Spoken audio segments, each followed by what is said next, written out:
Here we go. We're back for another episode. I am here without Deb tonight because I don't know. I don't even have. I was going to make fun of Deb. I don't have anything tonight. We recorded a podcast earlier. Usually, I come prepared with some kind of joke at her expense, but I wasn't prepared tonight, so she's just not here. Aw. That being said, I'm very excited, and when I say very excited, I can't emphasize the excited part enough because I've been trying to get this person on this podcast for quite a while, and I said it when Ashton Wren came on the podcast that she's basically like my celebrity. When people say, "Hey, if you could have anybody on the podcast," it's like I love Dave Chappelle. It'd be cool to interview him. I love all these people. Sherene Gruver is the one I would want on this podcast, and tonight this is one of those podcasts like dreams do come true. She Here is we here. are. Sherene Gruver, executive director of Ease Sacramento. How are you, Sherene? I am doing good, Josh. It's good to be here. I mean, it's been a couple years in the making, but here we are. Here we are. And I'm not a bully. I don't think anybody through my entire life would ever describe me as a bully or have any moments No. of bullying. Um, but I did bully Shereen a little bit on this Maybe a pod, little bit, a just a little bit. little. Just But a little. And then, you brought out Ashton and so I mean, how do I say no? I mean, I've been able to say no to you for a couple years now, but then you got Ashton in the mix and it was over. but I'll say this though, it's crazy, and I'm going to explain how we're connected in a second here. But if you look back to when we first met, which was a little over 10, no, over 10 years ago is Yeah, when we first yeah. met. I know I wouldn't even ask you to do this back then because I remember you very clearly explained that you had a fear of public speaking. You did not like it. And a lot of people say they have a fear of public speaking, but you're like, I will not do it. Right. I won't do it. That's very accurate. And I'm like, oh, okay. So just think about that. Like 10 years ago, would have never even asked this, but I know that you've been doing a lot more of this stuff because of your role and different things. So I'm like, Right. what you have to say and your experience and what you do is way too important to not hear your voice on here. I know you feel differently, but Oh, you're just gonna have to yeah. trust me that and like I said, people know us. I've said this on this podcast before. I won't have someone on the podcast who I don't think has something interesting to say.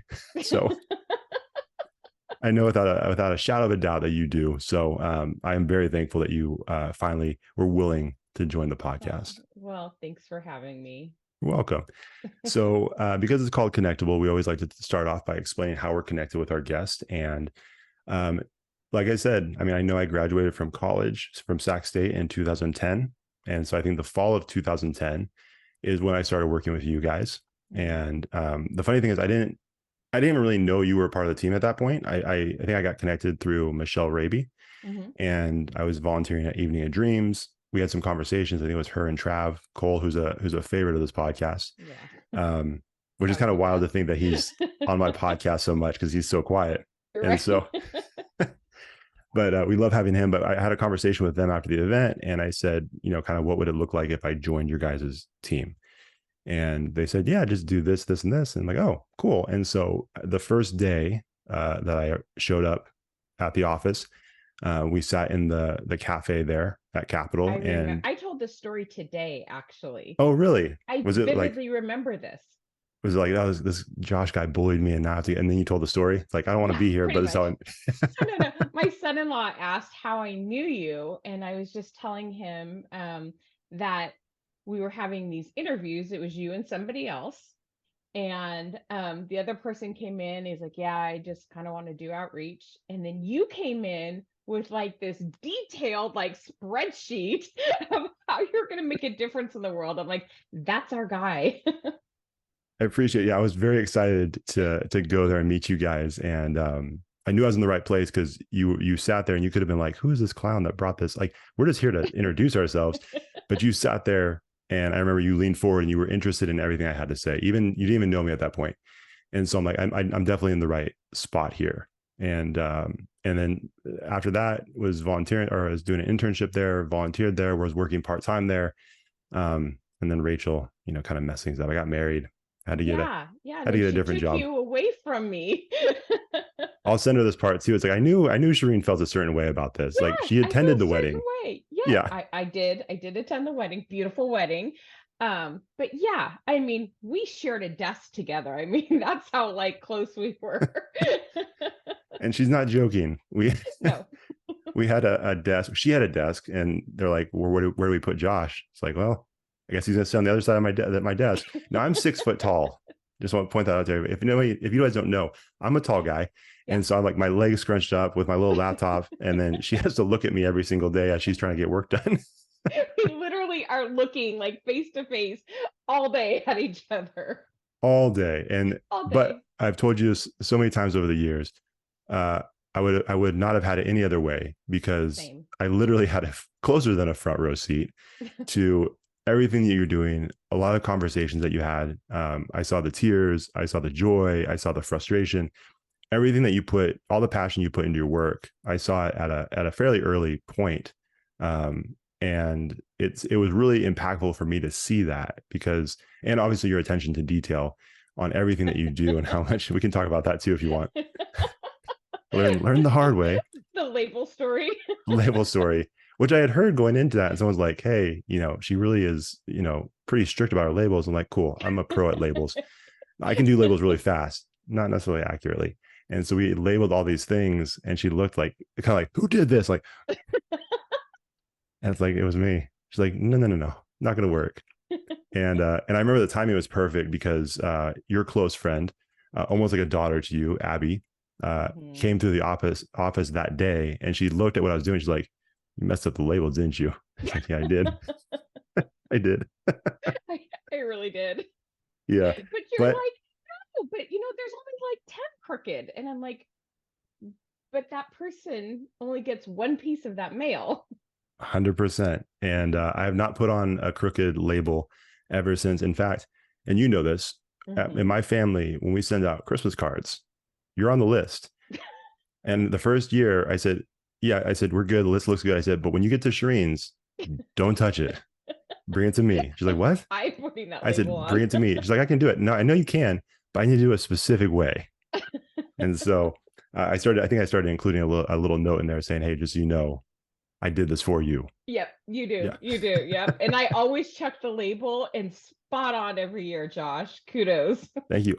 Just so you know, I've thrown envelopes away, because I'm like, oops, messed that one up, gone, can't send it. Oh my gosh. But again, we joke about that, but you're 100% right. Like the attention to detail, if that's the person's one envelope, if it's the one letter, if it's the one packet, or whatever it is, that's your one impression. And you don't know if it's your first impression, could be your last impression. And so you got to make that one count. So all that to say, you have had a tremendous impact on my life. And to this day, I still think about a lot of those things and how much it's helped me, grow as a person, and kind of become the person I am today, especially in like a professional sense, what I do with work now, and even this podcast.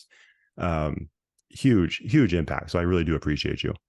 Oh, thank you. Well, Josh, you make it easy. I mean, when I was talking to my son-in-law today, I was telling him, I'm like, Josh is just like a good human being. Like, everybody should have a Josh in their life, and that's just who you are. Anybody who, your name comes up, one's like, I love Josh. Yeah, we do. We all love Josh, And so you made it very easy. There's not too many people I'd want to share a desk with day after day, in this little tiny office. And but it was a lot of fun, and I learned a lot from you as well, just watching you navigate situations and in the calm way that you do it, and how you do it with kindness. Well, thank you. I appreciate that. I will take all of that. Normally I would make a joke at some point, but I'm going to just accept that. Accept it. We've been working on that. So yeah.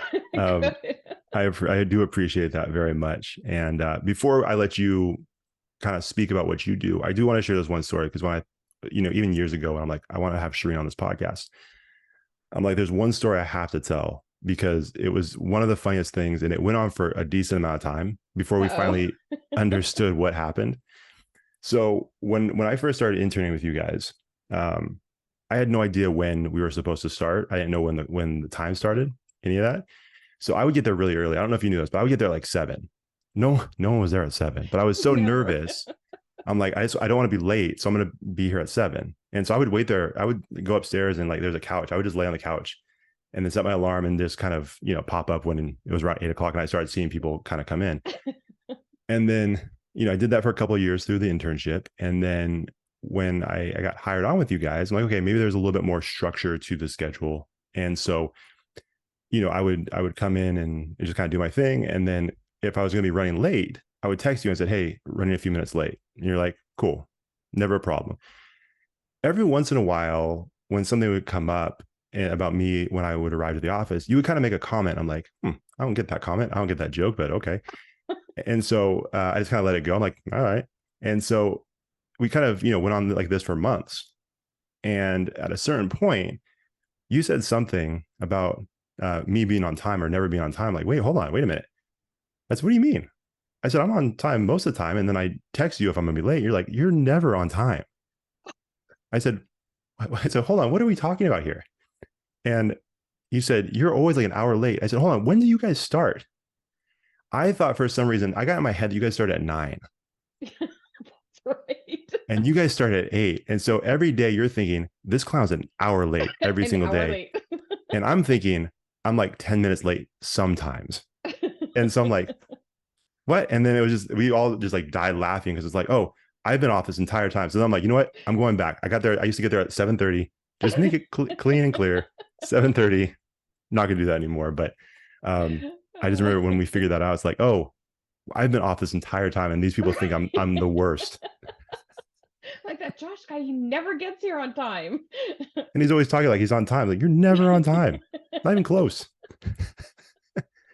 So I love it. yeah, I have no idea where I got 9 o'clock in my head, but here we are. So Well, anyways, obviously I didn't do a good job explaining to you your hours, so I must take the blame for that.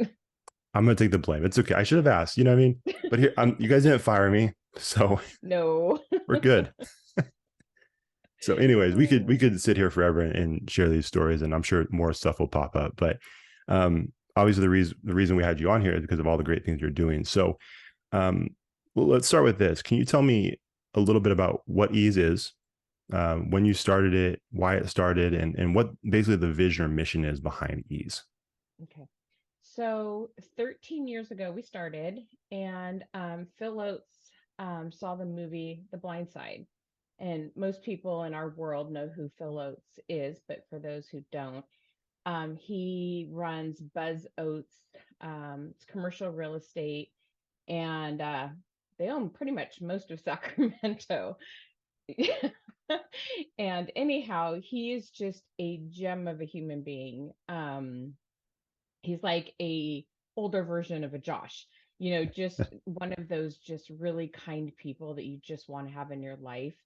And anyhow, he went and he saw the movie The Blind Side, and it got him thinking, I wonder how many other big mics are out there, just these really talented kids who aren't in the right environment to be successful. So Phil went and had a conversation with Rick Cole, who was the head pastor at Capital Christian, and he's like, yeah, I love this idea. And so Jason Harper was brought in, myself, I was brought in, and we started our first year with 4 kids. And our first 4, one of them graduated from Harvard. One of them went on, he's in the NBA right now. Nephi, who's been on your show, Yeah. Vanderbilt graduate, doing great things. And then we had one that didn't make it into college, but it's you're just trying to find the right kids with the right drive. And but our first 3 out of 4 were just wildly successful. And we're like, okay, this works. And so because I'm a mom, when we started this program I was 42, and I'm like, okay, how do I as a 42-year-old woman relate to teenage kids? And I thought, what did I need as a teenager? And my childhood was crazy. And so I thought I just needed someone to show up, just someone to be there. So I'm like, okay, that's what I'm going to do. I'm just going to be there. I'm going to show up and I'm going to listen. And that turned out really to be the recipe for, what this program, grew into. Started with 4 kids, and 13 years later, we've had over 200 kids come through the program. Yeah. That's insane. Well, that's one of my questions for you, and you kind of answered it already. But I mean, how often do you sit there when you're in your office, when you have, and I've been there a couple of times when there's students there. It's Mhm. a really fun, crazy place to be in the middle of a It school is. day. And I mean, how many times are you just sitting there in your office? You hear the noise out in the main area, kids laughing, kids getting, having conversations with awesome mentors. You sit there and think, man, it started with 4 kids, Yeah. and now it's like, do you ever just sit there and just like, is it almost like overwhelming to you? Often, Yeah. often. And I think you've been in my office and you've seen my walls. My walls are covered with pictures of kids who have been in our program throughout the years. And it's almost overwhelming. Like you look at it and your heart is just like overflowing with gratitude for being put in a place where you just get to love people for a living. I mean, and Melanie, Mel and I will look at each other and I'm like, I can't believe I get paid to do this. We just get to love on kids. And it's interesting. You talked about the craziness and everything, but once the crazy starts, we're in the mix of it. We're never in our offices when the kids come, because it's important to us that is when they walk through our door, the first thing they do is they get a hug from us. And that's kind of how we set the tone. They come before school and after school. And it was interesting for my 55th birthday in April. Mel had the kids write. It says what we love about Sherene. And okay, ugly cry. First of all, let's I just was put gonna that out say there. I ugly cried. It was so bad. that's like a But no tears left situation. no, no, it was awful, like awful, awful. But kids from like the first year all the way to current kids that we've helped that are not even in our program. And about 90% of what was written, they said something about getting a hug from me. Hmm. And so I was just like, wow, that was so impactful for me, because that's just naturally, I just hug people. I'm a hugger. Yeah. And you know that. Yeah. And I'm just a hugger. And so as soon as we see the kids, the first thing I do is hug them. But I didn't realize that how important that was Oh, until I for read it. sure. Mhm. Well, yeah. And I think for myself, I have 2 parents. They're still together. And you would get the hug, or you would get the Mhm. affection when you would leave for school or when you go places. And growing up with that, you kind of take it for granted, and you don't really think about it until you get older and you see more situations like, oh, this is not the reality for everybody. And so it's really cool to think about. There's probably so many kids that you've encountered that did not get that hug from mom or dad when they left the house, Mhm. but they know Absolutely. when they walk into your office or when they walk into the suite there, they're going to get that. And so, I mean, what a cool way to start the day too. You know what I mean? Like it just Oh, starts it's their day the off such a positive way. best. And mine too. Like Yeah. literally the kids walk in, because like I said, we they come in before school, they make breakfast and we just kind of like, set the tone for their day. But they walk out at 8:20, 8:15, because they start school at 8:20. So I kick everybody out at 8:15. But at 8:15, when we close that door, it's just like your heart is just like, wow, now my day is going to be great, because just I got to have, these amazing conversations with these amazing kids. Which is a really interesting perspective too, because like I said early on, I've had the opportunity to sit across from you in close proximity. So I've seen the really tough times, and where there's been frustrating moments with a student. I've seen the Mhm. celebrations when you hear someone's going to a certain college. But the job you guys do is incredibly taxing, and it's incredibly emotional, and it's hard. There's days where it's really hard. Even when things Yeah. go really well, it's still a lot of hard work, or it's Yeah. a lot of hard work and really difficult situations.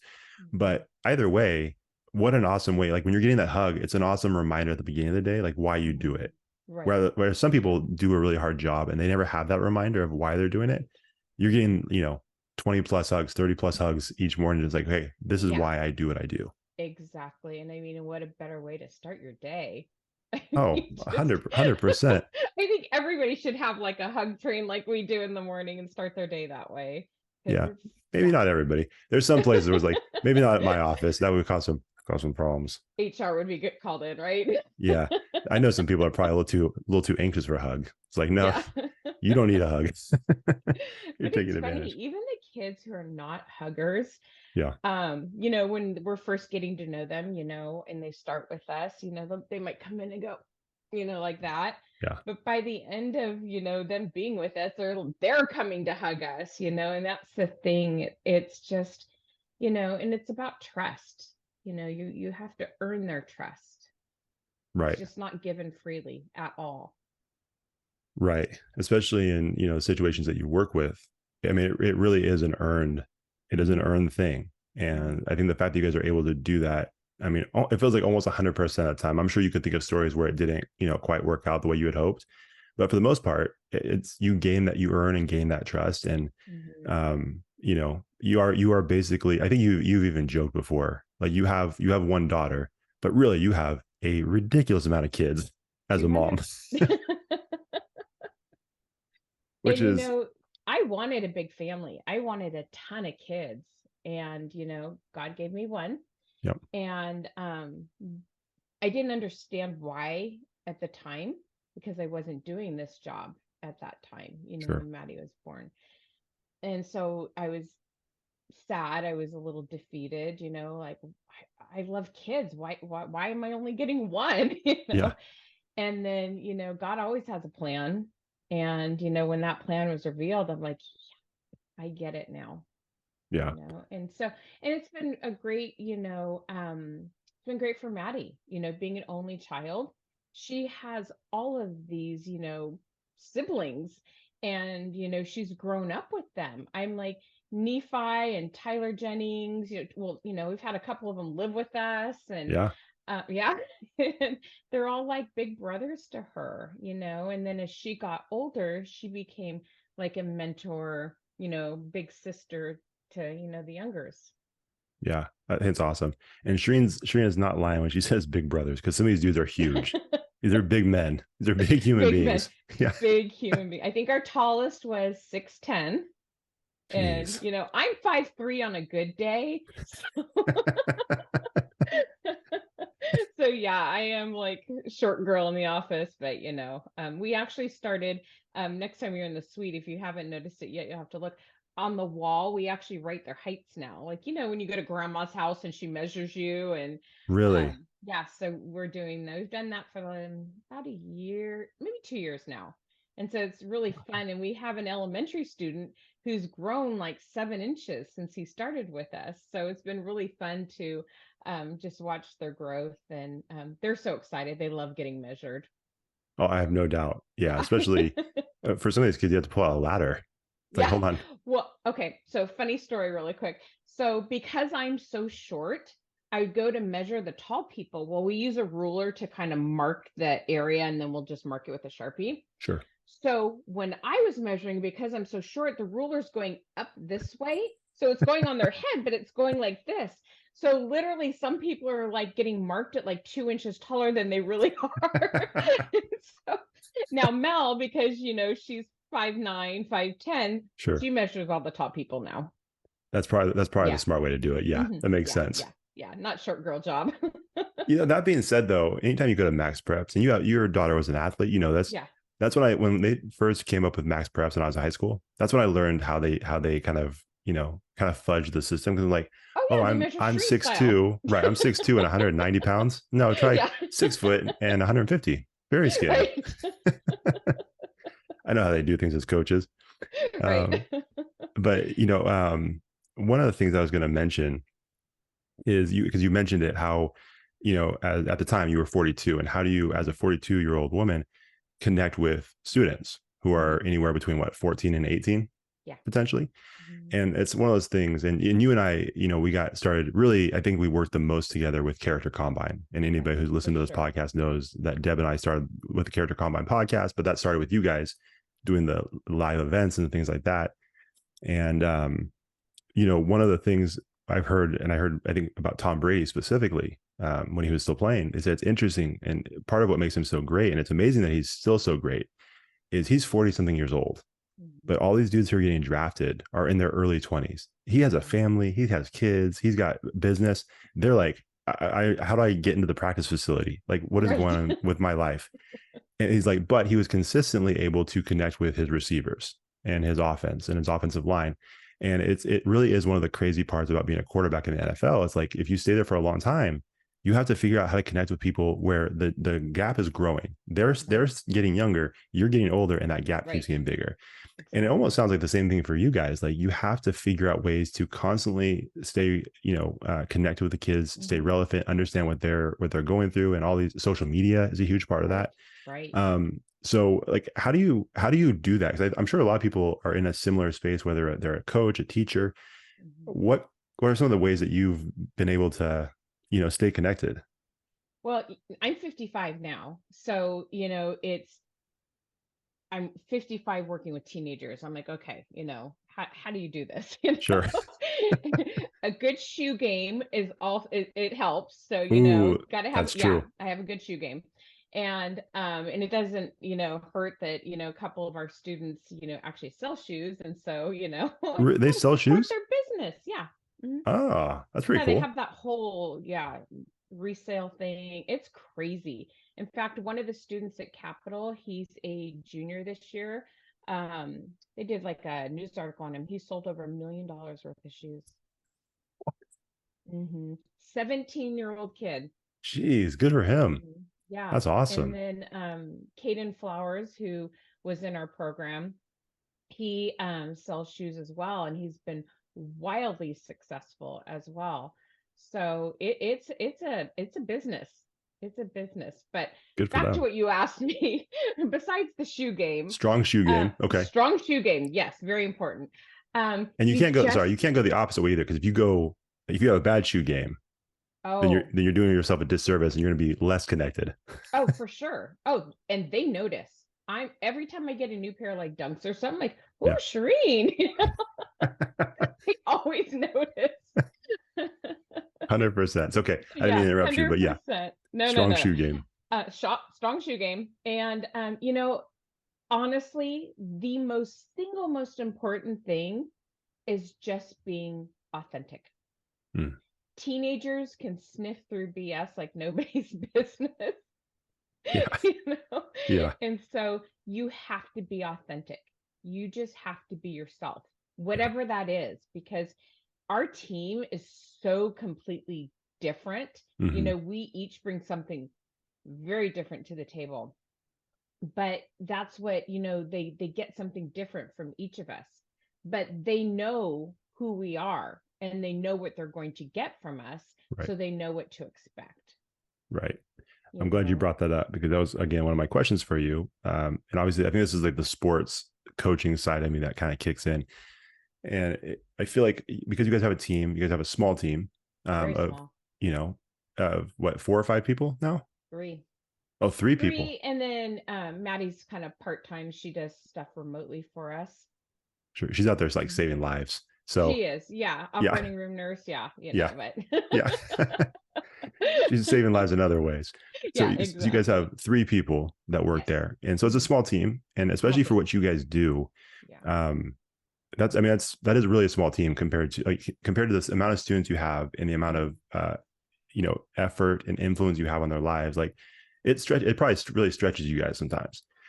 You know, um, we found our sweet spot is about 42 kids a year. Okay, That's a really good number for us to make sure that we can give the students what they need, because it's not black and white what we do. sure, What we do is absolutely uniquely tailored to each student. So what one student needs, another student won't.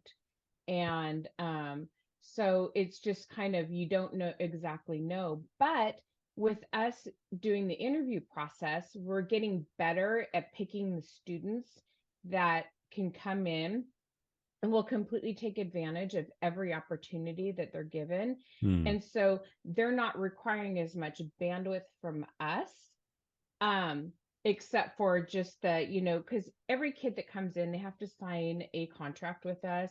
We follow all of their social media. We do grade tracking. We check, John checks their grades every week. And then we kind of just do watch them and make sure that they're on the right track to get to college. But if you have the right kids and the kids are getting great grades, makes things so much easier. When we True. first started, I would be spending, and this, 2 days a week on grade checking, and okay, you have this missing assignment, this is what you need to turn in, this is what you need to do to get that grade up. But now, we're really encouraging the kids that apply to be at a 3.0 or above. Wow. Mm-hmm. That's awesome. I love that. Holding a high standard. I Yeah, love that. we're setting the bar, and now they have to submit a video with their application to tell us a little bit about them. We want to see their person. So we're trying to stretch them a little bit to get them out of their comfort zone. Because like if somebody told me, "Oh, hey, go make a video and talk about yourself," I'd be like, "Bye." You know that about me. But that's part of the requirement to apply for the program now. And so we've set the bar higher, and in doing that, it takes some of the things that we were doing off of our plate, and it allows us to focus on things like college and making sure that they get to go where they want to go, and not Got it. going where they only have one option. I We want love them to that. have lots of my cat just jumped in here. I was gonna say, hey, we're a pet friendly podcast. We've had So dogs, cats. I We've had kids actually come on had here. the barn door shut so she Yeah. couldn't come in. She opened them, and here she is. So this is Nala. Hey, Nala. That's She funny. has FOMO more than any animal I've ever met in my whole life. Oh, that's funny. Yeah, no, like I said, it's not uncommon for us to have pets. Like you'll see a dog just kind of put its head down. It's like, oh, didn't realize you were here. Like I said, kids, toddlers waddle in sometimes. So, uh, Okay. pet and kid friendly podcast here. Okay, good. Yeah, Good, not a because problem. okay, sorry. Um, yeah, going back to the team. Mhm. Obviously, this maybe not doesn't apply right now because the team you have right now are people that have kind of been there for a while. Mhm. But I know over the last 5 or 6 years, I know you've had some different people that were a part of the team and were there every day. Nephi being one of them, Yes, and I'm sure I think there was one other absolutely. person that was there. Um, uh, how do I want to word this? How how detailed is the process, or I guess we'll say how strict is your interview process for something like that? Because you're not just coming in for a job. This is not a 9 to 5 where you're like, hey, stamp a couple of papers, process this, and you're done. It's like these are human beings that you're dealing with, and young human beings, and so it's not like you can just have some clown come in and Right. be a part of it. So, Mhm. um, how strict is your process when you guys do get to the point where you have to kind of onboard someone new? Like how important is it to make sure they're solid, and then also that they vibe with the team that you guys currently have? Because that would get really weird in your guys' situation if there was a lot of friction between team members, Mhm. because the kids would see it. There's You really no way just around can't. it. Yeah, you can't. Yeah. And interestingly enough, this is why we have such a small team, Mm, because what we do, um, it's high highs and low lows. right. There's some days where I'm like, okay, I got this. I'm doing a great job. And there's some days I walk out and I'm like, I'm a failure at this, and you beat yourself up because you take on the stresses of the kids that you work with, because they're like your children. um so we have very few people that we allowed Nephi in, and Nephi was the very first student in our program. Right. And so right, and so that's why he was able to work with us.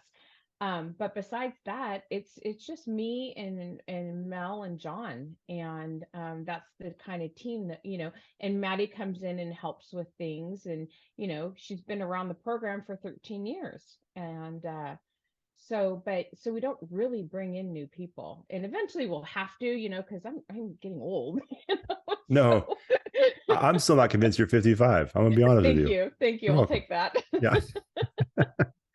But but for now, what we have works so well. Yeah. And you're not coworkers, Right. you're family. Hmm. With what we do, being coworkers just doesn't work.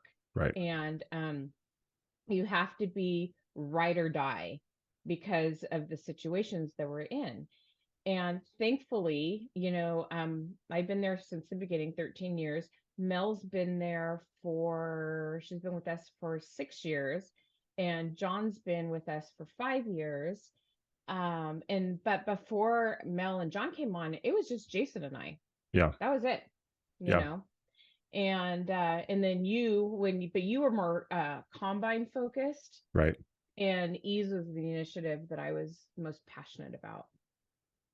Yeah. Well, it's funny. I've always told people, it's an interesting thing. Like, I think it worked out the way it was supposed to for me, especially with the combine stuff. Like, that's why I jumped in initially, Mm-hmm. and I'm still doing sports stuff today. And so I think it worked out the way it was supposed to. But there were moments, and there's still times where I'm like, man, I wish I would have gotten more involved with ease. But I think for me, in the back of my head, and I think looking back now, I feel the same way. I think it goes back to that trust thing that you had mentioned. And I just felt there was something about it. Like, I loved seeing the kids when they came to the office. It was fun chatting with them when I had the chance to, but it also felt like just jumping into something like that just felt Yeah, weird to me. Like, you just can't. I don't think so. Even if my heart's in Mm-mm. the right place, I'm like, Yeah, I don't know. It just felt weird to me. So yeah. I'm like, I'll let the pros handle it. I'll go talk to some coaches and athletes. Right, because that's that's where you shine, but for me, I'm a mom, Yeah. and that's what I want to do. I want to be a mom. And Right. so, so for me it was easy to, want to do this. And when I met the first four students, I'm like, how could you not love them? And Yeah. but it was interesting. So when the program first started, it was strictly just we paid for tuition and books. That was it. Yeah. First year, you know. But, because I'm a mom, and I'm like, okay, well, you're taking kids out of different neighborhoods and you're putting them into this private school, who's helping them navigate this. Right. And then, because it's a private school, there's no lunches provided. You have to pay for lunch. And so I'm like, okay, how are they getting fed? And so those types of things started. I'm like, this doesn't feel right to me. And so I think it was year two, I went up to the cafeteria people and I brokered a deal with them so that we could provide lunches for our kids. And and just became more involved in the kids' life. I didn't want to just pay their tuition, because to me, yeah, they're getting a great education, but what are they learning? Right. And Right. and if you're hungry, you're not going to learn. And if you have outside distractions and noise, you know it makes it hard to learn. And so we want to take away all of the distractors so that they can just focus on being a student and getting a college education and doing the things that they want to do in their lives, because many of our kids are first generation to go to college. Right. Mm-hmm. Right. And so their parents don't know that process. How, I don't know how to get my kid to college. And so that's where we partner with the families. And when we first started it, we kind of wanted it to be, we wanted everybody to be on an even playing level. So Sure. we didn't have the kids like tell people they were in the program. Well, as we got bigger, that became harder and harder to do. Right. And then we found that the kids actually were really proud to be in our program. So now, it's celebrated. If you're in our program, everybody knows, it's an accomplishment to be in there. You've had to get good grades to be in there, and you have to be, a good leader on campus, and there's expectations that come with it. So you're not just getting your tuition paid, you actually have to have skin in the game. Right. Which I love, and I think it's a cool evolution of that Mhm. program, because I do remember, back in the day, you would have people that would try to explain the program, and then the word would get back to you guys like, that person should never speak about the program again, because that's Right. a complete misrepresentation of what it is. And so it's cool that it's evolved to the point now where, like, you guys, like you say, it's exciting for the students that are a part of it, because Mhm. you're a part of something that's like, okay, you're a part of a group that's going to hold you accountable and hold you to a higher standard. I think that's pretty cool. Yeah, and we actually now have ease t-shirts. We actually have swag now. Oh, look at that. So, See? and we brokered it with Capital Christian High School that the kids can wear it as their cougar wear. So it's Oh, very approved nice. cougar wear. Yeah. And so Very now the cool. kids are all, how do I get one? How do I get one? And That's they have awesome. to earn them. And so Right. yeah. I love that. That's Yeah. awesome. Well, and I think, everything that you just said, kind of explaining the whole process, helping the kids and their families through different elements of going to school and going to college and all that. And I don't know if you'd agree with this, but I felt like my time with you guys working, that's my one and only time working in a nonprofit setting. And I think one of the biggest things I learned from that, and I don't mean this as any disrespect towards anybody, because I think a lot of people have a really good heart to do good things. Hmm. I think you see it from the outside, and I think they see what you do. And I think they're like, that's amazing. I want to be a part of that. And then I think once they actually get in it and they understand it's not just the victories, it's the Hmm. losses, it's the struggle, it's the very, minuscule details that you have to kind of pay attention to. I think some people are like, I mean, yeah, I don't care. There's been some people that we've worked with in the past that you see them like for a week and then you never Hmm. see them again, Right. because Right. I think they get a taste of it. It's like, oh, this is not just this big event, or it's not this cool outreach. It's like, no, there's a lot that goes into this. Yeah, for And sure. Sherene's done this for years. You couldn't survive a week. Like, what are we doing? But you know what I mean? I think they get a taste of it. It's like, oh, okay, this is Yeah. not like all glitz and glam. This is actually a lot of hard work. Yeah, it And is. going back to your point about, you have to have a tight family group Hmm. to really be a part of that. Otherwise, it's not going to work. Exactly. Yeah. Exactly. And I think, and you can't have you have to have really different personalities because certain Yeah. kids are they respond to, different ways, I'm the mom of the office, that's just I mother everybody, Yeah. even Mel and John, Sure. I just it's what I Yeah. do. And Mel's kind of, we always say she's like the fun, crazy aunt. Yeah. And then John's like the cool older brother. If you Sure. want to talk stats about sports, John's your guy. Yeah. When John's in the office, you hear yelling. It sounds like there's a full on brawl going, Yeah. but it's him just debating sports. Which they love. They love, The they kids love love it. loud. Yeah. Sure. Yeah. No, it's, well, you're 100% right. Having the different personalities Hmm. is so important because, and I think understanding that too, because, you know, you could be a person and have a personality. It's like, no, I want them all to love me. Like, I want them to all treat me the same way. I want them to all come to me first. It's like, well, the reality is they may love Sherene, but they may not feel as connected to Sherene as they do with Hmm. Melanie or John. Right. And I think sometimes when you get people that want to be that person for everybody, it doesn't Hmm. work. Cause it's like at that point, it becomes about someone's ego. You know what I mean? Right. They're like, is it really about the kids, or do you just want to be the sole, resource for their hope? Like Hmm. it's a silly thing, but it happens. And so Yeah, the it fact that you're happens. like, Yeah. hey, let's put a team together so that I don't have to be the one Right. that carries that entire burden, that other people can do that too, I think is so smart.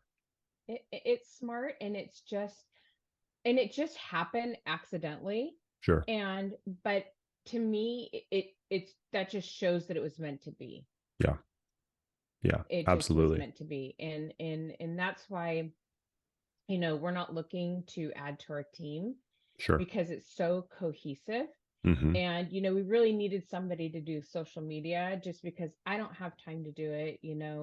And so that's where Maddie comes in. She does all of our social media, and anytime we have something going on, I just shoot it over to her and say, hey, can you post this? And then she comes up with creative things. And we just do fun things, like we do a daily poll, this or that, ribs or wings, Yeah. car Yeah. or truck, things like that. And the kids love it. So we just try to find ways to just do fun little things, just to kind of take their mind off of their day, and for some kids what they have to go home to.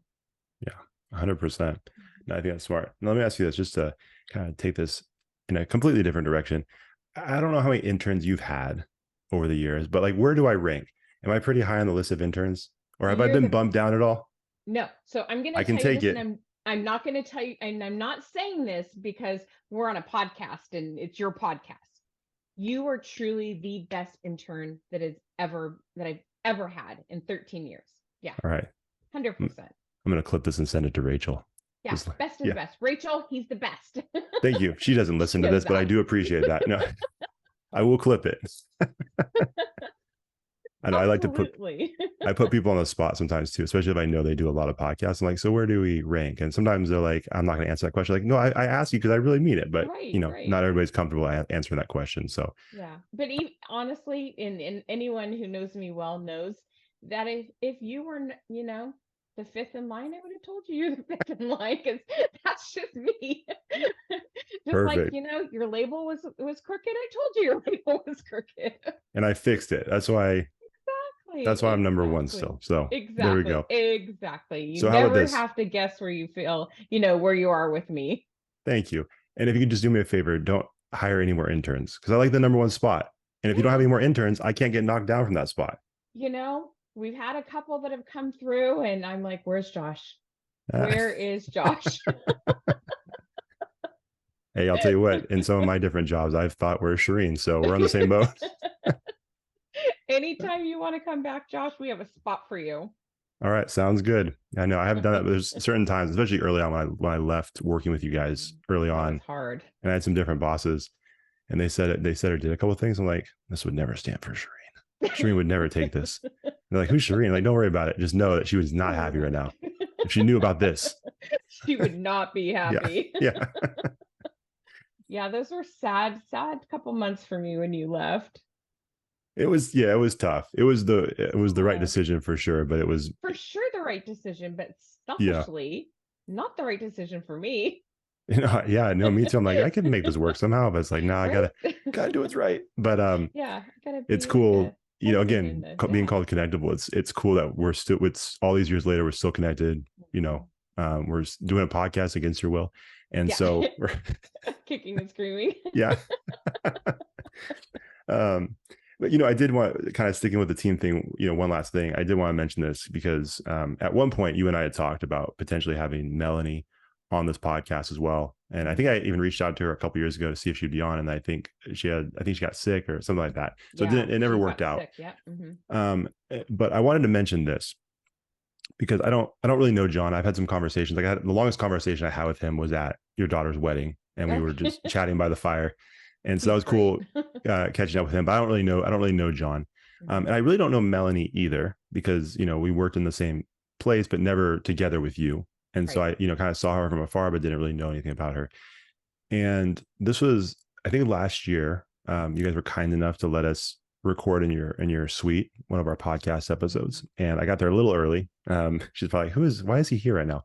Got there a little early, and so I was just kind of hanging out, watching, hanging out, talking to some kids, and kind of watching her do her thing. That's the first time I had ever seen her in action, In I action. guess. And I walked away, and no joke, and I'm not just saying this because you're here, but I'm like, Melanie is dope. She Like, is dope. she is super dope, and because of the way she interacted with the kids, Mhm. and because of the way, like, she would sit there and a kid was talking to her and she would like lock in on that kid. She wasn't distracted Yeah, by other for things. sure. All the attention was on that one kid, and just the way she had interactions with the parents and everything. And obviously I knew you guys wouldn't have anybody in there that was trash, but specifically that was my first time seeing her do her thing, and I'm like, oh, it makes sense why Sherene loves this woman so much, because I do. her heart I was, it do. was obvious that her heart was in that moment. And that Mhm. was from like a 15-minute, again, me being there too early, shouldn't have been there yet. I was too prompt, that was the problem. And but cool, it was cool seeing her do her thing, Mhm. and really for the first time. And so I thought that was a really cool moment, and again, it was just a example for me. It's like, oh, that's why she's here, because of that connection For she has with sure. the kids. Mel has such a tender heart. Like she's a ride or die kind of person. Mm-hmm. And like her and I, we've worked together, 6 years now. We've had one argument, one in 6 years. Wow. And that just goes to show you, I mean, we work so well together. And it's like we kind of just are so in sync that we can work on a project together without having to tell the other, hey, do this. Right. And she loves big and she loves the kids and she is funny as all get out. like literally I laugh all day. And and well, you asked me about Mel-Functions, and That's on my you list. know If anybody doesn't know, if you guys don't follow her yet and ease yet on social media, pause the podcast, go follow, and then come back, because often on your stories you'll share Mel-Functions. So yes. you got to explain what is a malfunction.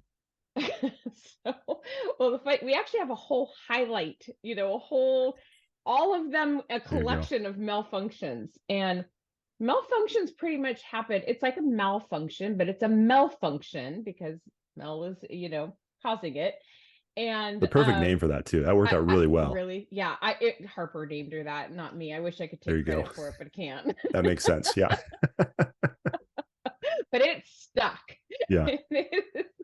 But literally, there's a whole entire folder of just the random things that she does that just make me belly laugh. And going from see, now I'm gonna lose totally like my train of thought, but she just does funny, silly things, and she's kind of clumsy sometimes.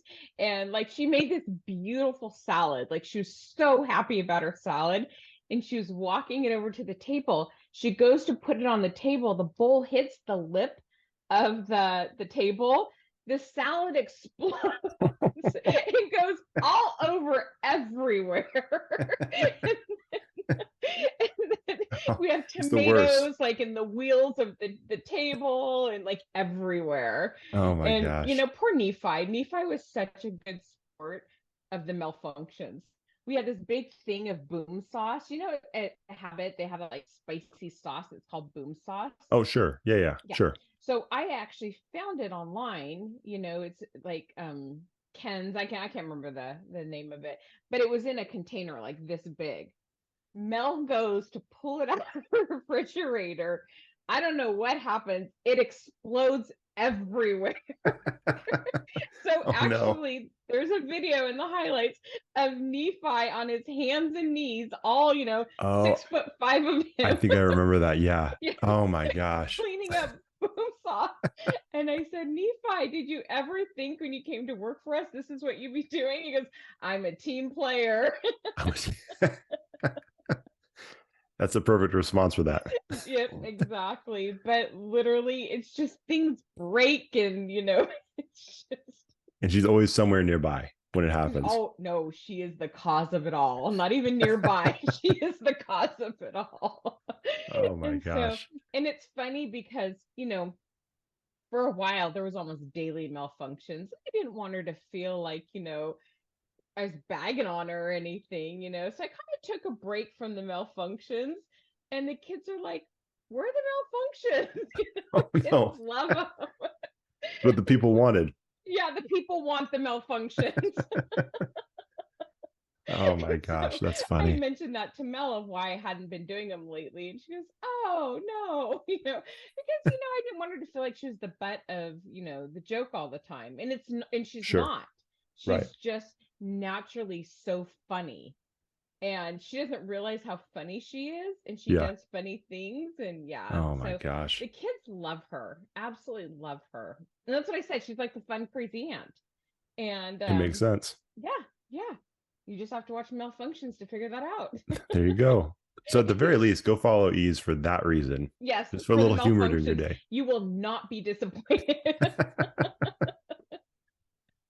That's awesome. Well, and again, it goes back into the whole idea of family, right? Like it's Mhm. fun family stuff that you would give your siblings or your mom or dad, For aunts and uncles sure. a hard time about. So that's obvious. But like I said, I wanted you to talk about the Mel-Functions, but I did want to say, because I don't think I've shared that with you before. No, you Um, haven't. uh, she was awesome, and I just She even is that in that awesome. 15-minute exchange, it was pretty clear Yeah. that everything you said is 100% true, and the heart she has for the students is Hmm. it's pretty obvious. So shout out to Melanie for sure. Yeah. Yeah. Um, I always say she's the best work wife ever. yeah, that's right. I have seen you Yeah. guys call each other that. Yeah, Yes. Yes. I'm like, my work wife is better than your work wife. I've seen them both in action. It's hard to debate, guys. It's hard to debate. Yeah, she's awesome. I mean, and how blessed am I that I get to work with somebody that, I genuinely have so much fun with. Yeah. And just like yesterday, we did Phil's golf tournament, Right. It's a long, really hard day. It Mm-hmm. started at my house at 7 a.m. We're loading up Matt's truck. We're taking all of these things because we we're at a hole, and we do a relaxation station, and we have like candy bar, and then we had like golf pong. So it's kind of like beer pong, but it's golf pong with no Oh, beer. nice. Yeah, And then you have to set up the whole pop up, just tables, a lot of like heavy lifting and things. sure. But yet, we started off at 7 a.m. We did the whole golf tournament, we did everything. I think we were back at my house by 6:30 p.m. But again, everything is just so in sync, and Yeah. it just makes it really easy. So you can have really long, hard days like that, but they don't feel like that because you're doing it with somebody that you like to be around and who's a hard worker and who also makes you laugh while you're doing it. So It's the best of both worlds for sure. the best. I love it. Um, Man, I have so many questions. I don't want to keep you here forever. I could, but I'm not going to. I don't want to make your first podcast experience a nightmare. We're good. So We're good. As long as Nala's good, I'm good. perfect. Good to know. We don't make Nala upset. Um, so and this is a question I love asking coaches, but I feel like you fall in the same category. Uh, and I obviously kind of mentioned Nephi a little bit, but Mhm. how, because it's always cool for coaches and teachers when a former student comes back and makes a special trip Mhm. to visit them. It's not like you run into them at the grocery store. It's not like you run Right. into them at a football game. No, like they in their schedule, they said, I'm going to stop by and visit this person because they meant Mhm. that much to me. Yeah. How, I mean, can you even describe the feeling? Like, what is that feeling I like when someone comes can't. back? It's just in almost every week we have an alumni that comes to visit. Like That's awesome. it's amazing. It literally is amazing. And it's just like, you know, like you said, they're taking time out of their schedule to come, hang out. And and it shows that I feel like it shows that they valued their time with us. And it, it's honestly one of the biggest blessings of what we do. I get FaceTimes from our kids that are at college, and so it's not like they graduate from high school and we're like peace out, It's like they're still I keep in touch with most of the kids that went through our program. But the alumni visits are just everything, and I usually post them, and just because it means a lot. Their schedules are busy, they've kind of moved on. They're Sure. either in college or out of college, but yet to still come back to a place where they, felt like they got something from means a lot. And I'll never be able to put into words how special that is for us. Yeah, and I think it's so cool because I love seeing the pictures, and it is funny. You mentioned this earlier on the show how your height compared to some of the people you're taking pictures with, it's a very big difference. So it's always fun seeing that picture.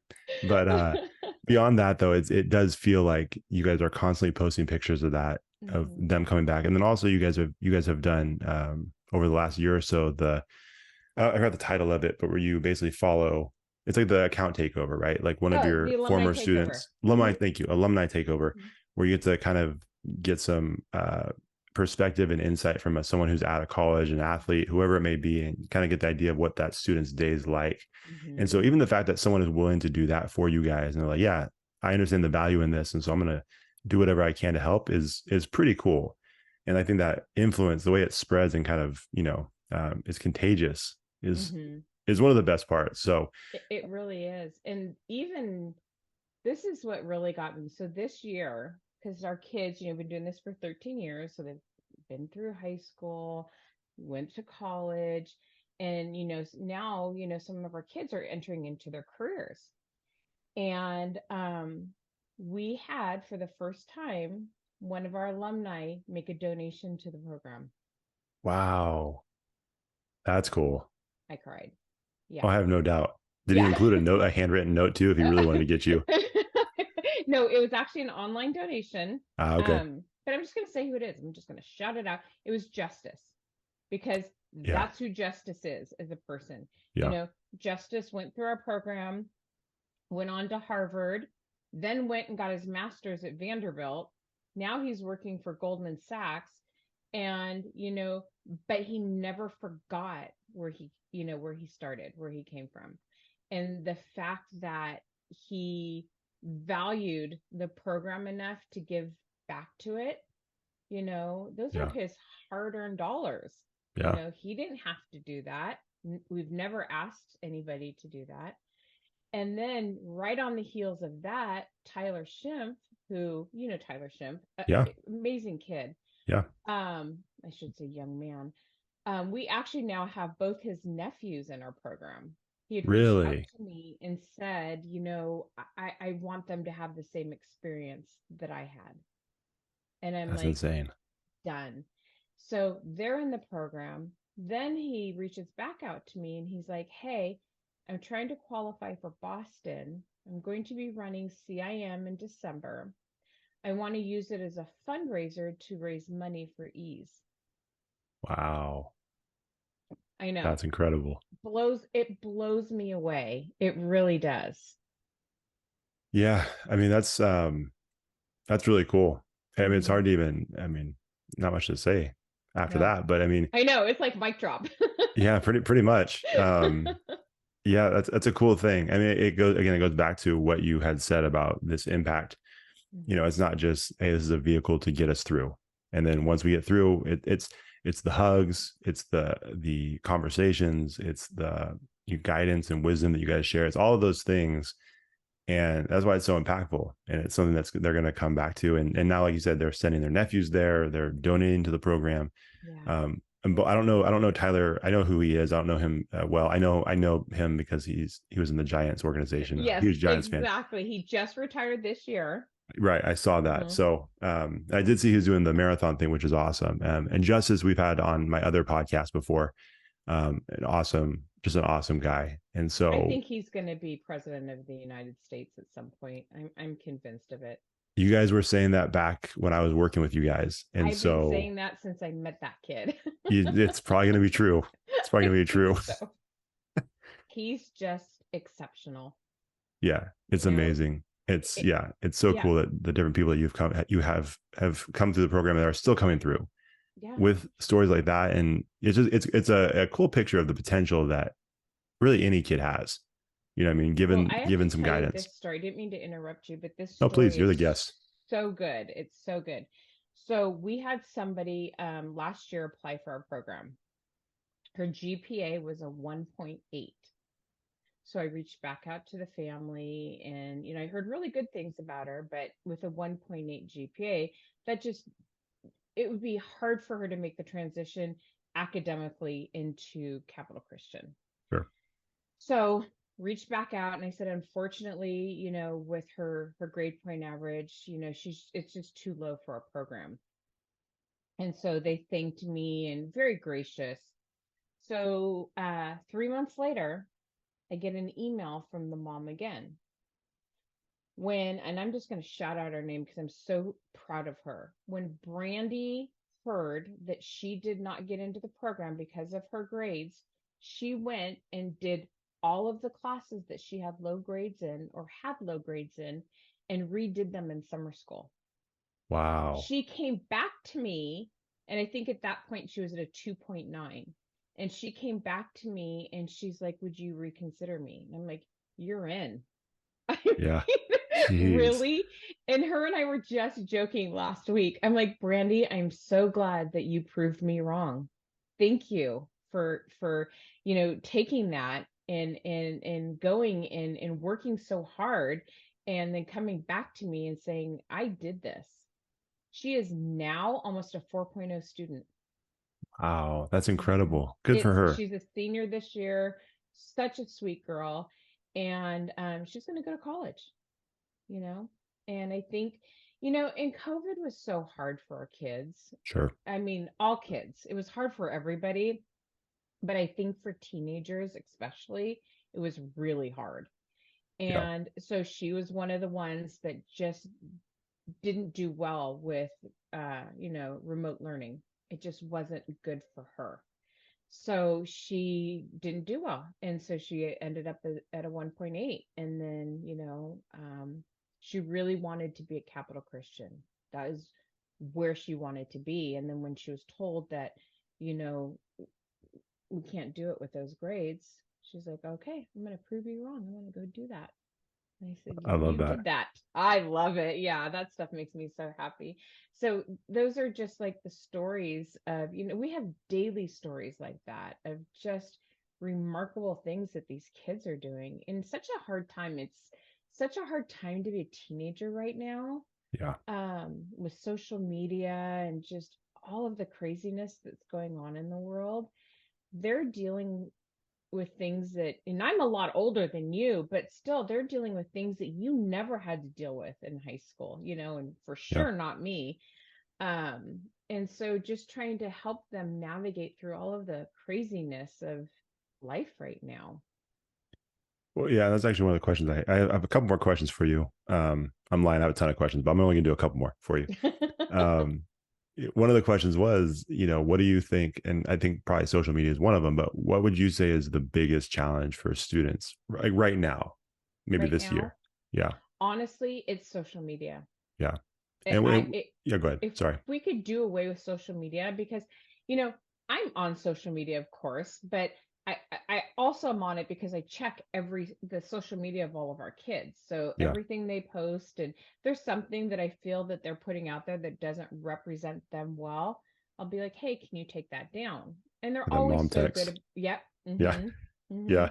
Yeah. And they'll get them from me, and but the thing is that these students, because we have, um they trust us and they love us and they know that we love them, we can have those tough conversations with them, Yeah. and they're responsive to them, they're receptive, and we kind of, shift the direction we're going. And that's the part when I was saying you just have to be, you know authentic with them and have organic conversations. And if you do that and you don't go in there and just like try to bust them up, I mean, of course, I'm a mom, I'm always busting people up, but if you do it from Yeah. a place of love, they'll hear you. Right. Well, I've always told people too, and again, I keep going back to it because you and I know each other again from the sports world is a Right, big part of right. it. So I'm just like, I see your face and like, I go back to that. Yeah. But that's why I've talked to people about coaching too, is, Hmm. you have some people that there's this balance between, tough love and, kind of the arm around you. Right. And I always feel like there's this balance. And I always felt like, to your point, you have to have those difficult Hmm. conversations because that's part of loving someone. And if you're not willing to do that, or you don't have the boldness to do it, then to be honest, it makes me question: do you really love that person enough? Because if you did, the fear of what they might say or how they might react would not stop you from saying something because you love them Right, too much, right? right. And so the fact that you guys are willing is like, hey, and not that you're like this anymore, but like someone could be like, well, it's kind of a tough conversation. It's like, I don't care. Yeah. I love them too much to let them do this. So they may not like it, but it's part of what. And like you said, they're willing to accept it because they know how much you guys love them. Hmm. And so, but I just don't think you can have, like, you can't just always be the arm around them all the time and just the No. Mm-mm. always what they want to hear. Like there has to be Right. that toughness that comes through. And I think even subconsciously, I think they appreciate it. Oh, you know what? So I know that for a fact because we've had kids come back and say, "Oh my gosh, when you'd pull me in and, get mad at me because of my grades and everything, I wish I would have listened. Yeah. I wish I would have done better."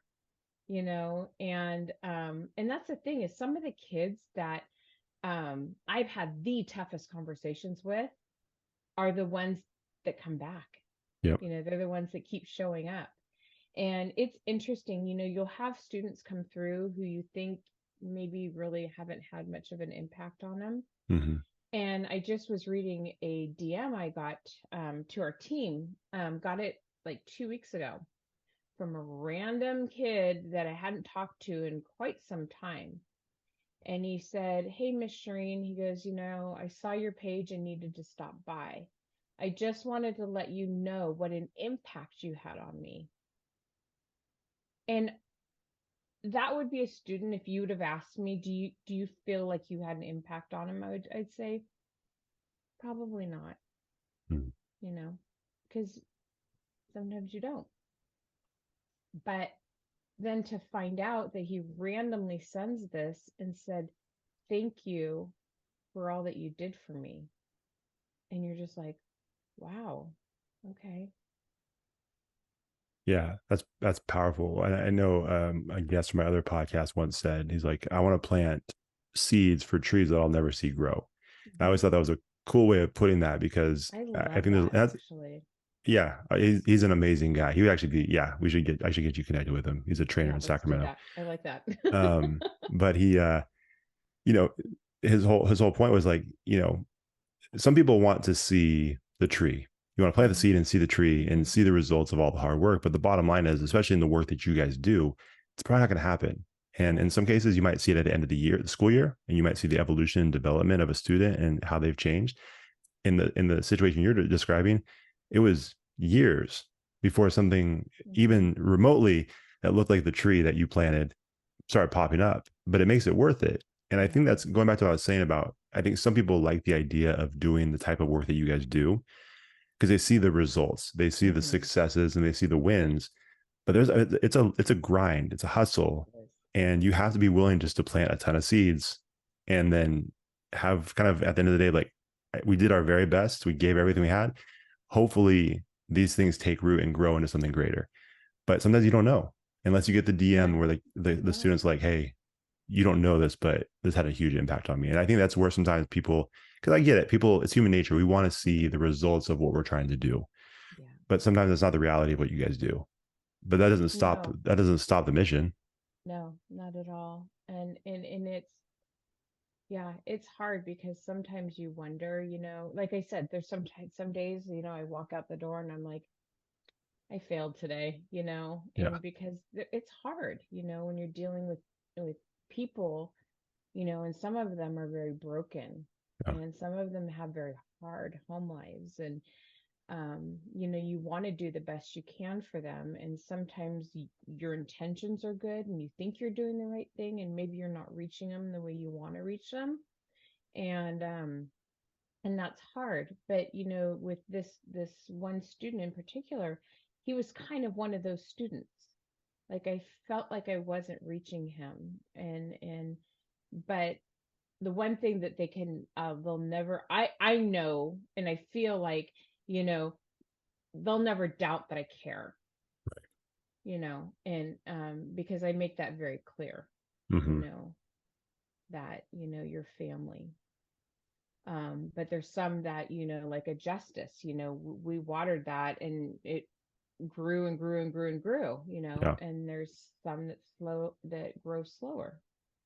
100%. And yeah, and yeah, but it's hard because you want to, see those trees grow. And sometimes you don't get the opportunity, and so you think that maybe you didn't do enough. Was there more that I could have done? And so those are the times where you kind of beat yourself up. It's like if it doesn't go the way that you hoped it would go, did you do enough? Sure. Could you have done better? Yeah. And again, I keep saying it and I don't want to sound like a broken record, but that's why, what you guys do is so impressive. And that's why what you guys do is um, so impactful because, I was going to say, it's one of the things I would never say about you is that you don't care or you don't give your very best to each and every kid. Like that's the one thing that I know about you for sure. And I've told people this. You're one of the most compassionate people that I've ever met, and not just compassionate because I think a lot of people are compassionate, but it's a different level of compassion. It's a very raw type of compassion where you give everything, and then at the end of the day, you look back and you're still like, I could have given more. It's like I don't Hmm. think you could have, but maybe you could have. I don't know. But Yeah. to everybody else on the outside, it's like I think she gave everything she had, and then the next day you wake up and you're gonna do the same thing again. And so again, just one of the most compassionate people I know, and I said it before. I know you didn't want to be here necessarily, but because I bullied you into it, this is the exact reason why I You wanted for everything didn't you've said. bully me. You kind of called me out. Okay, that sounds better. I like that better. Bully sounds too harsh. Yeah, because there's nothing bully about you, Josh. Thank you. Yeah, it makes it sound like I was like banging on your door, like, get out here, which I would Right, never right. do. Yeah. Because if you guys don't know Sherene, her husband's huge. And Yeah, you don't want he's to like piss a, off Matt. no, he's like a cartoon superhero. He's like this big, strong man. So, um, yeah, I would never do that, Matt. No, I no. promise. Yeah. Yeah. In his words of wisdom, yeah, just don't suck. And you haven't. Trust me. Oh my gosh. Oh my gosh. Trust me. And I've said on this podcast before, and no, this is not a hidden thing. We've had some that have, and you're not one of those. Okay, good. Yeah, Good. not at all. So, like I said, I could ask you a million more questions, but everything you just said, you got to do that tomorrow morning. So I'm gonna Mhm. I'm Yeah. gonna let you go. But is there anything else you want to share? Anything else you want to say? Anything? I know you guys just did your golf tournament, We did. but do you guys have anything else that's coming up?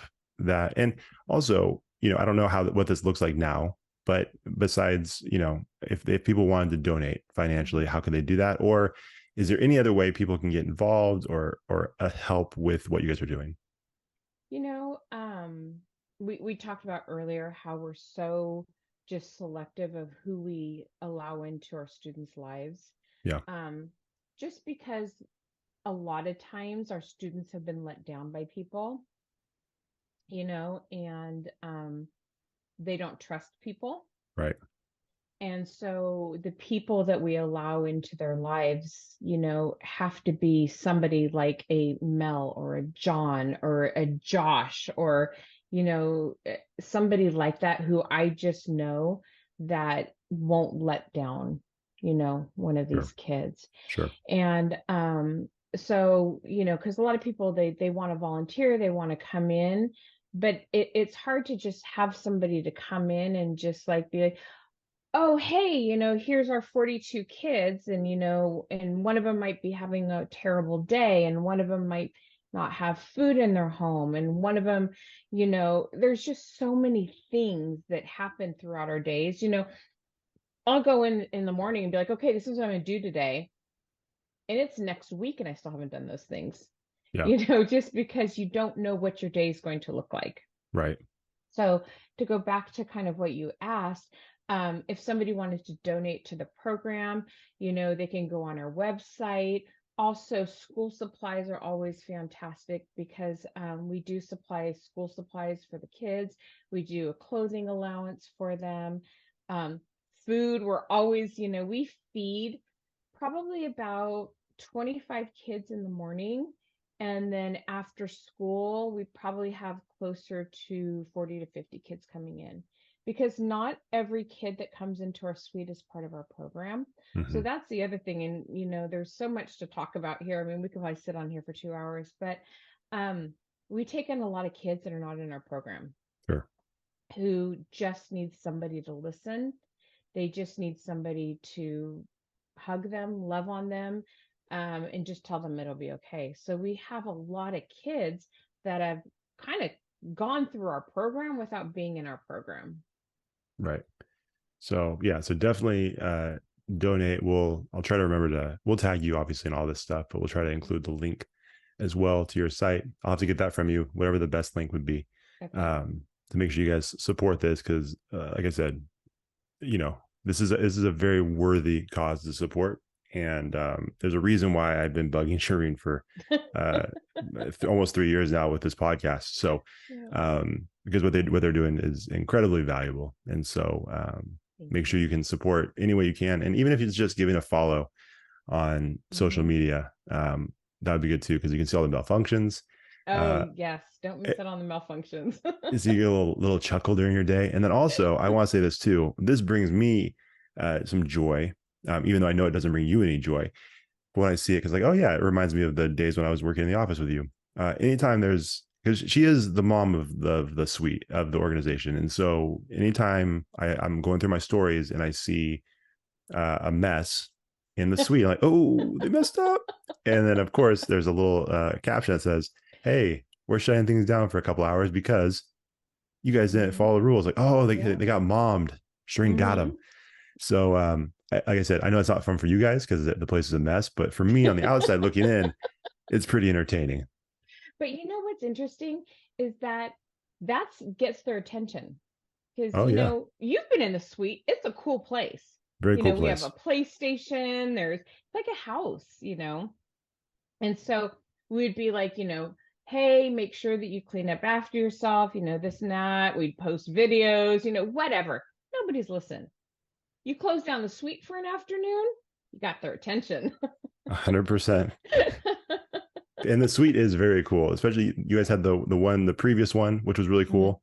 And you We guys outgrew upgraded that to one. a bigger Yeah. one. And we used to record the Character Combine podcast in there before COVID and everything shut down. And for me, before kids. So we were recording in there, and I don't know if I told you this, but Deb used to think it was the funniest thing. She's like, "Oh yeah," they're like, "This place," like we'd have a guest come in, and they're like, "This place is amazing." She's like, "Oh yeah, we let Ease borrow it sometimes." Like, uh-huh. She thought it was the funniest thing.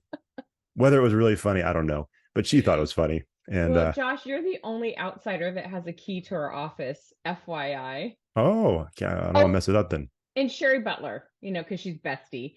Um, True. yeah, yes, I saw yes. her the But other day. yeah, she's awesome. She is awesome. We're big Yeah, fans of all you guys. But yeah, no, thank you. well, it's good to know. I have one key, so I appreciate that. Thank Yeah, you so much for yeah. entrusting me with that. We love your area, and I make sure it's usually myself, Deb, and then my brother usually helps with the video side of things. And I'm like, we have to put everything back exactly where it goes. Don't Make mess sure the around. labels are straight. Yeah, don't touch the labels. Don't touch anything. So yeah, we're really thankful that you allow us to use the suite. Absolutely. We You're going to be definitely there in a appreciate that. couple weeks, right? No, this week. This week, yeah, we'll have to talk off air about a couple of things about that. But yeah, Yeah. um, but yeah. So again, like I said, you said it. We could talk for a couple of hours. Definitely miss working with you. So it's fun I having miss this you too, Josh. conversation. We definitely don't see each other as much these days. So it is fun having this conversation. Felt like the old days, except we have Yeah. more space.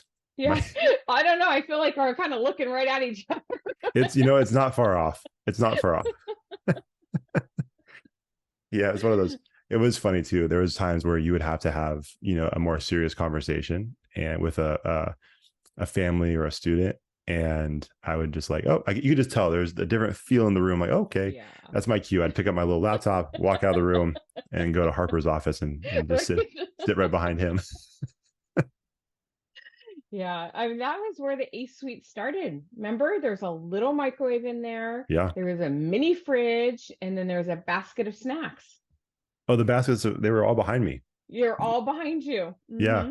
So if I was Yeah. doing the Zoom thing then, it would just be like a Kmart or a Walmart behind me, a mini mart, I and, guess.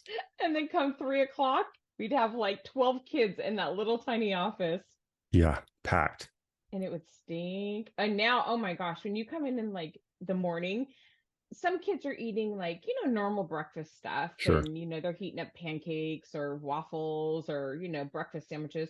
We have some kids that are eating Hot Pockets and chicken nuggets. So the smells in our office in the morning, it's like, it's a good thing I have a strong stomach. That's all I can Yeah, say. good for you because it's a tough. Yeah, it's like the worst version of a food court. For sure. Yeah. Absolutely. Oh, okay. You know what? Let me ask you this last thing I promise before we get you out of here. No, you're good. Last week, Deb and I were talking about, we did an episode of top 5 things that we just don't get, like things that Mhm. people love. And for me, I hate reality TV. I don't understand why people love it, stuff like that. But her being a teacher, a high school teacher, one of the things that she brought up was Takis and hot Cheetos. The kids Okay. love them. And they're gross. They're disgusting. Well, Okay. first of all, I am such a wimp when it comes to spicy food. Okay. So that's just Okay. not my jam. See, I love it, Um, but yeah. but the kids, we have this one student that comes in every single morning. He gets 2 bags of the hot fries, Okay. which are like Cheetos, but they're more look like a French fry. Yeah, hot Sure. fries. So he gets 2 bags of those and a honey bun and then a Gatorade every morning. The breakfast of That's it. champions. Good Yeah. for him. I'm like, oh my gosh, I would be in the bathroom all day. I Yeah, mean, my day's over. I'd literally, be ruined. yeah, that was horrible. But every single morning comes in, he goes, because we put out the snacks, and Sure. everything. And so every time they come in the office, they get 2 food items and 1 drink. Right. So that's kind of how we but the food items are large food items. One Sure. food item could be like a pizza, so it's definitely no one's going hungry in our, that about me. No one's going to go 100%. hungry on my watch. Yeah. Right. Not at And all. so he'll come in, everyone's heating up all their breakfast stuff, and he goes, "Can I go get the hot fries?" Go ahead, Monty. Go get them. Oh, hey, good for him. That sounds so gross to me, but Oh my gosh. Yeah. that's And funny.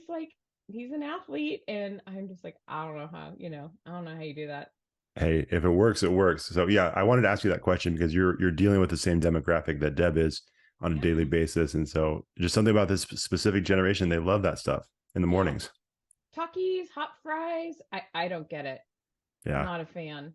Not not a a fan fan. at all. All right, Now, good. does Deb like that stuff? Oh no, she's grossed out, and Okay, she's a PE teacher. So then like the good. PE side kicks in, kind of like, don't eat that poison. What are you doing? We're Right, running the mile right. today. What are you doing? So she sees it from a completely different perspective. Like, this is disgusting. And then I confirmed it with my wife, who is also a PE teacher. Mhm. She's like, yeah, it's gross. But the kids And love the it. thing is, yeah, they'll eat that for breakfast and then go do their whole day and then go to whatever practice they have after school. And It I'm makes no just like, sense. none. To be young. Yeah, I'm not that anymore. Like you said, that would ruin my day. Seriously. Be a massive problem. So, anyways, we could we could talk about this forever. But I know, I know. before Well, we get out of Josh, here, oh, yes. what's that? I was just gonna say thank you for making this easy, and this is not my thing at all. Which is why I definitely appreciate you doing I'm this. Um, a behind the scenes kind of girl. and I know this about you, but Yeah. I'll take. Can I be honest with you? I'll be honest with you. I think where you messed up is a couple of years ago when I first invited you. I said, if it's not your thing, I get it, not a problem. But you're like, well, I've been doing a lot more of these. I'm like, all right, that sounds like it's I a know. green light I for me. know. So I don't want to blame you. I'm just saying that's what left the door open for me to even Yeah. think about asking you. Yeah. So Well, and I think you're passionate about what we do. And I think that, I mean, you had everybody around me on it. It's like if you couldn't get me, you're going to go around. I was making my way. I was getting closer and closer. So it's only a Don't matter bring of me in. time. I didn't realize you caught that. Good for you. Yeah, I am onto you. You knew the plan. I did. And then you had to throw Ashton, sick her on me. uh, you know, I was trying to find my way, and I thought this might be Yeah. my last ditch effort. So Oh luckily it yeah. worked. And And she then you're actually like, called you out more than I did, she did. She's all, come on, Reen. which I had never heard before. She's like, Reen. Like, all right, Oh yeah, yeah, yeah. So the kids call me Queen Reen. Queen Reen. You have a lot of nicknames. I know. I love it. Hey, Yeah. so before we get out of here, I don't think you mentioned, where can they follow you guys on social media, websites, all that stuff? So our website is easesacramento.org. Okay. And then our Instagram is ease_Sacramento. Okay. And those are the ones that our Instagram's what we post on most. We do have a Twitter. We're not very active on it. Yeah. We have a TikTok that only has one video of Mel trying to say Worcestershire sauce. I'm going to go check that out later. Perfect. You should. It is honestly, out of any video of Mel, it is my very favorite. It's her and Trent Ellerman and one of our students. And Mel's whole life, she's been telling everyone that the key ingredient in her sliders, which is like her specialty dish, Oh, is Worcestershire sauce. oh, geez. Whoa. There's this whole debate. She's like mad because Trent told her it's Worcestershire sauce, and she's like, "No, it's Worcestershire sauce." It's like a whole thing. It's a situation, but it is Oh my my very gosh. favorite video of Mel ever. Yeah, Well, check that out. ever. You guys need to check out that video as well. If you have TikTok, go check it out.